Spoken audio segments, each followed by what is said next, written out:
Amis d'ici et d'ailleurs, bienvenue dans cette nouvelle vidéo. Nous sommes toujours dans notre chapitre 0 dédié à la connaissance de soi-même. Mais avant de continuer, permettez-moi de vous expliquer pourquoi est-ce que c'est important. Savoir qui vous êtes et dans quelles circonstances va vous permettre tout d'abord de mieux choisir vos objectifs parce qu'ils seront en accord avec vos valeurs intrinsèques.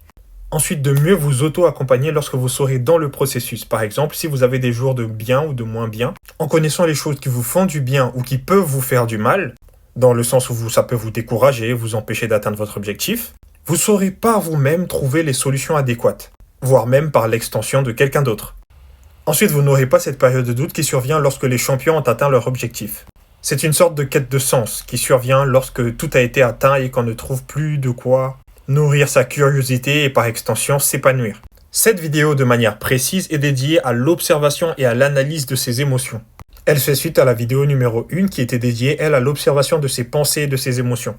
Si vous avez regardé la vidéo numéro 1, vous vous souvenez que dans celle-ci, je vous demandais d'avoir un journal ou des audios, des notes, dans lesquels il fallait reporter ou rapporter tout ce qui s'est passé dans une journée.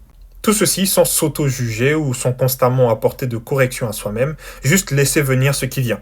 Pourquoi ? Parce que cela va nous permettre ensuite, dans cette vidéo, de pouvoir mettre en lumière les moments où, par exemple, vous manquez de motivation pour aller au travail, pour aller à la salle de sport, ou pour quelconque objectif qui demandait un tant soit peu de la discipline ou de l'effort.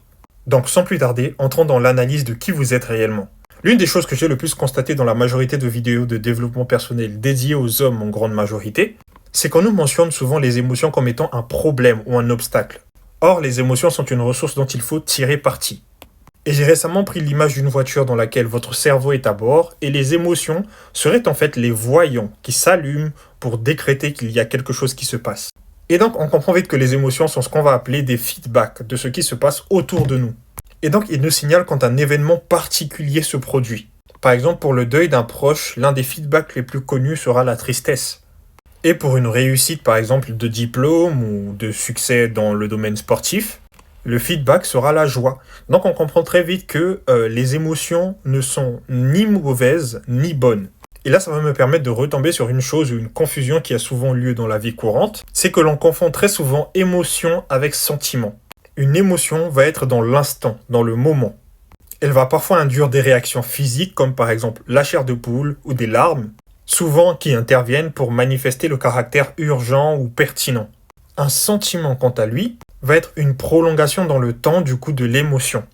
Il va même être la conclusion de plusieurs émotions successives. Par exemple, si vous ressentez une forme d'inconfort lorsque quelqu'un de très proche de vous va voir quelqu'un d'autre, que quand cette personne est avec vous, vous ressentez une envie ou une émotion qui vous conduit à avoir encore plus de proximité, que vous ressentiez une émotion de tristesse lorsqu'elle est absente, il est fort probable que si ça dure dans le temps, la succession d'émotions donne lieu à un sentiment qu'on appellera l'amour.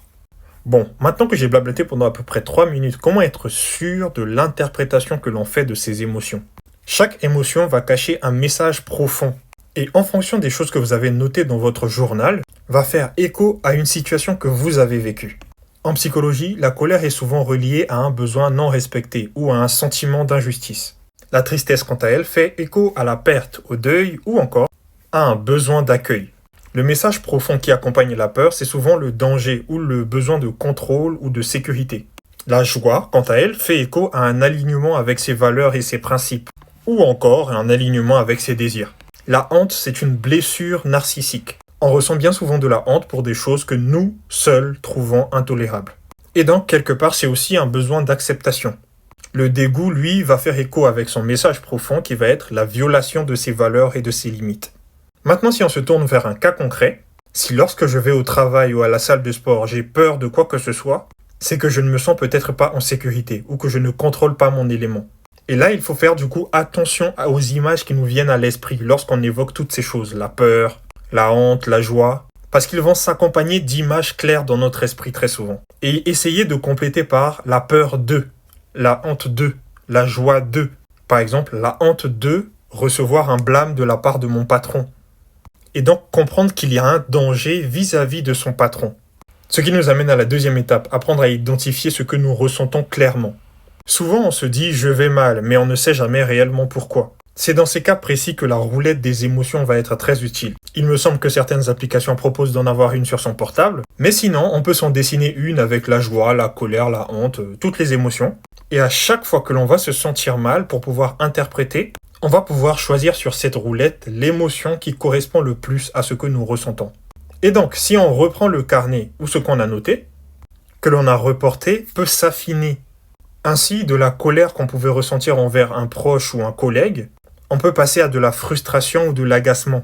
Troisième étape à avoir en tête. Lorsque l'on ressent une émotion très forte, ou qu'on a reporté une émotion très forte dans son journal, on stoppe, on observe et on questionne. N'ayez pas peur d'avoir l'air ridicule quand vous ressentez une émotion très forte comme la colère ou autre chose. N'ayez pas honte de couper court, de sortir, de changer de pièce, ou de vous arrêter pour respirer un peu. Une fois que vous avez pu reprendre vos esprits, passez à l'observation. Qu'est-ce qui vous dérange? Quelle émotion est dominante? Dans quelle partie du corps avez-vous l'impression qu'elle se manifeste? Par exemple, les personnes qui souffrent très souvent d'anxiété ont tendance à manifester des mouvements rapides, soit des doigts, soit des pieds, ou encore des douleurs vives dans la poitrine ou ailleurs. Une fois que vous avez observé, passez au questionnement. Puisque vous avez su déterminer clairement l'émotion, dans le cas de la peur, posez-vous la question, de quoi j'ai peur? De quoi j'ai besoin pour ne plus ressentir cette peur? Est-ce que ma réaction était proportionnée ou disproportionnée?